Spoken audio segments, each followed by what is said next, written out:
Okay, so if you've ever visited Abia State, okay, you'd agree with me that a few years ago, Abia State was nothing to write home about.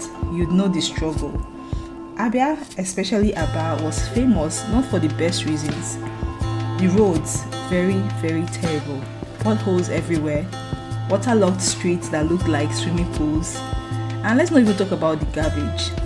You can literally see garbage everywhere on the streets of Aba. Abia State was even labeled one of the dirtiest states in Nigeria at some point, if not even the dirtiest state. But guess what? That Abia State you used to know is way gone and buried. Under Governor Alex Oti's administration, this state is going through a massive transformation. From infrastructure upgrades to waste management, things are changing fast. If you drive through Aba or Umuahia anytime, any day, you'll be shocked. It's almost like a different state entirely. The roads are just too good. They are becoming the new normal. Something many people thought was impossible in Abia State. Just check out the roads.